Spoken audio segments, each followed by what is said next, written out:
যুদ্ধ শেষ, তবে চারদিকে এখনো শুধু ধ্বংসের ছাপ। যেন জীবনের সব রং মুছে একখণ্ড কবরস্থান হয়ে উঠেছে পুঞ্চ।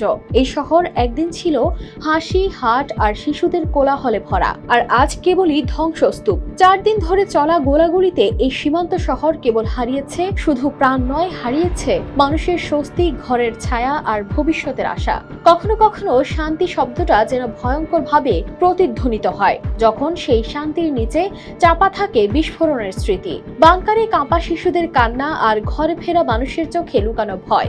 সীমান্তের দুই পাশে ভারতের পুঞ্চ ও পাকিস্তানের চাকোথিতে যুদ্ধ থেমেছে ঠিকই, কিন্তু বাতাসে এখনো বারুদের গন্ধ। মানুষ ফিরে এসেছে ঠিকই, কিন্তু বুকে চেপে রেখেছে আতঙ্ক আর এক অদৃশ্য যুদ্ধ, যেটা এখনো শেষ হয়নি, আবারও শুরু হতে পারে যে কোনো মুহূর্তে।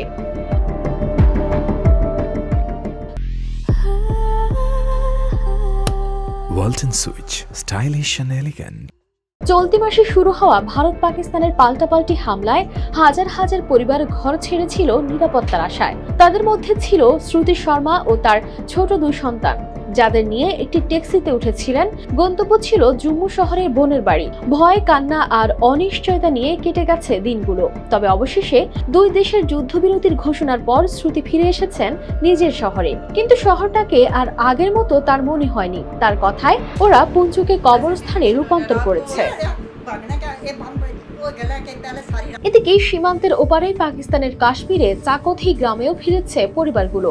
যুদ্ধ থেমেছে বটে, কিন্তু সেই শান্তি আর ফিরেনি। তারা ফিরেছে নিজেদের বিছানায়, কিন্তু বাংকারের ভিতরে এখনো খাবার ও প্রয়োজনীয় জিনিসপত্র মজুত করে রেখেছেন, কারণ তারা জানেন এই নিস্তব্ধতা যেন শুধু পরবর্তী ঝড়ের পূর্বাভাস। এই 2 শহরের মানুষ এখন এক অদৃশ্য সীমানা ভাগ করে একই আতঙ্ক।